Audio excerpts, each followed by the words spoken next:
Laban ni Jonas Sultan at Frank Gonzalez ating panoorin, kabady. Bago ang lahat ay pakisuportahan ang page na aking pinamagatang Sports Update at pakihit ang subscribe at bell button para lagi kang updated, kabady. Maraming salamat.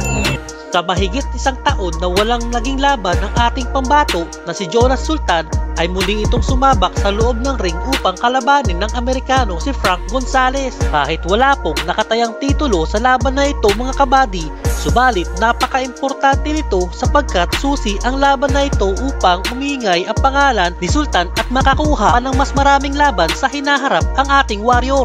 Samahan po ninyo kung panoorin ang umaatikabong laban ng dalawang warrior na ito, kabady, na sina Jonas Sultan at Frank Gonzalez. It's time to fight. Called an upset victory. Not a great record. Not Sultan. Lateral movement side to side. Looking to see what Sultan against the now WBA bantamweight world champion. And how he's performed. In that title fight against Paul Butler, is fighting for a world title.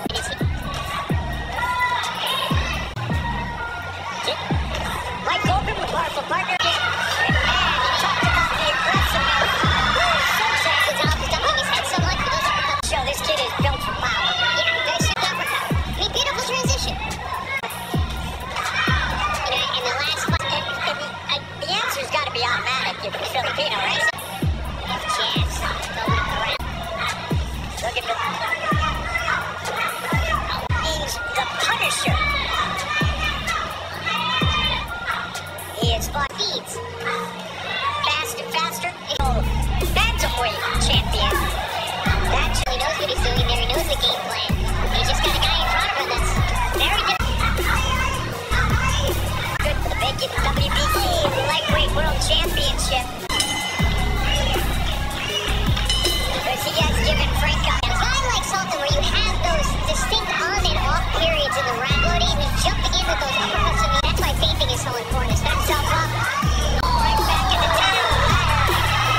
At sa round na nga na ito, kabady, napatumba ulit ni Sultan si Gonzalez, pero mukhang sumobra sa gigil ang ating warrior at napasuntok pa ng 2 beses habang nakaluhod si Gonzalez. At dahil dito, kabady, ay pinatawad si Sultan ng bawas 2 puntos at binigyan ng pagkakataon na makapagpahinga si Gonzalez ng 5 minuto.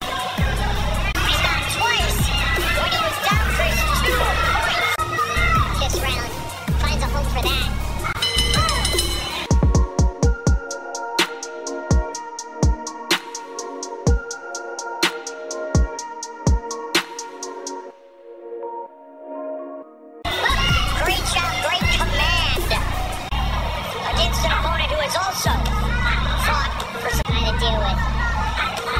Unorthodox press. Yeah, I was mentioning that Carlos Calabayo fight, which did go 10. He scored like 5. And met out shots, whether it's the right or the left, it's the uppercut. Yes, it is. You get a little hood.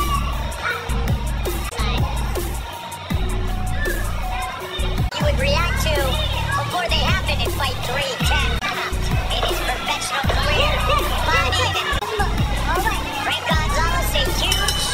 Magmula noong napatumba ni Sultan si Gonzalez sa rounds 5 ay umabot pa nga sa round 8 ang laban ng dalawang warriors na ito. Pero makikita mo pa rin na mas lamang ang ating pambato pagdating sa stamina at lakas.